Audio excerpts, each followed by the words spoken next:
Ciao amici gatti e amiche gatte! È da un po' che non pubblico un video, anzi l'ultimo video pubblicato qui sul canale era dal gattile di Cimabue a Capoverde 3 settimane fa. E quanto mi mancano quei miciotti! Per i video reportage di Capoverde dovrete aspettare ancora un po' perché ho ore e ore di filmati, video da riguardare e montare, per cui vedrete tutti i reportage nelle prossime settimane. Ma per quelli tra di voi che presto si godranno le vacanze estive, e magari con questo caldo che fa qui in città farò qualcosa anch'io, oggi vorrei parlarvi di un bellissimo libro che ho divorato, che potrete godervi appunto durante le vacanze, e ovviamente parla di un gatto, o meglio di una gatta che si chiama Tabor. In viaggio con Tabor è un libro che esce in questi giorni in Italia, anzi giusto questa sera, cioè la sera in cui pubblico questo video, ci sarà la presentazione a Milano, mercoledì 18 luglio, assieme con l'autrice, che è la giornalista londinese Brit Collins, che devo dire che non conoscevo, ma mi ha molto ispirato. Infatti alla fine del libro c'è tutta una parte in cui lei parla di se stessa e di tutte le attività che lei fa per gli animali. Beh, ha fatto volontariato per gli animali in un sacco di parti del mondo,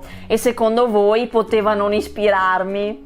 Sto già meditando su dove andare a portare il mio contributo per la mia prossima avventura, e poi leggo queste cose giusto in un libro per caso e sarà il destino. Comunque Brit Collins ha scritto questo libro che tratta di una storia vera, cioè la storia di un senza tetto americano sulla cinquantina, Michael, che raccoglie dalla strada una gatta chiamandola Tabor, e così inizia tutta la loro avventura. Inizialmente Michael non vuole prendersi la responsabilità di curare una gatta, anche perché riesce a malapena a prendersi cura di se stesso, ma pian pianino il loro legame diventa veramente forte e veramente commovente, e assieme finiscono per fare un sacco di chilometri assieme e per vivere un casino di avventure.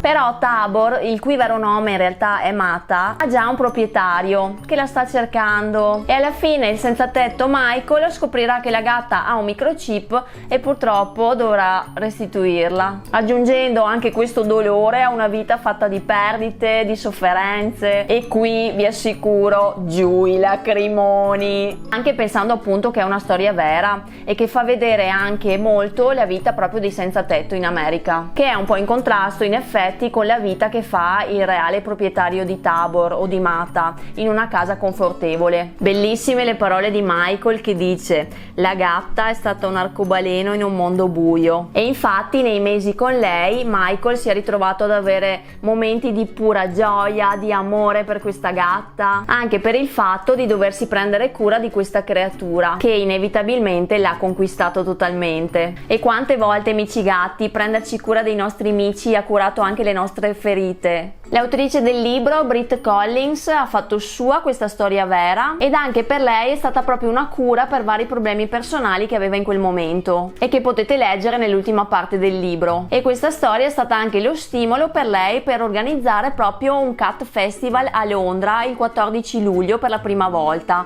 tanto che dopo, se trovo qualche foto, ve la pubblico sulla pagina Facebook di Micio Gatto. Brit Collins è davvero attivissima nel volontariato verso gli animali, verso i cani e i gatti, e proprio con questo libro vuole ispirarci a fare qualcosa in modo che ognuno di noi possa dare il suo contributo, anche solo accogliendo a casa un gattino che ha bisogno, oppure dando da mangiare a qualche gatto per strada, o comunque adottando un cane o un gatto che è in canile o in gattile. Gli animali, dice Brit Collins, si accontentano della propria sorte, vivendo completamente nel presente ed amando in modo incondizionato, quanto sono migliori di noi umani. E dice anche l'autrice: finché non si è amato un animale, una parte dell'anima resta dormiente. È vero o no, cari amici gatti? Quanto amiamo i nostri amici e quanto ci dà questo amore che doniamo a loro.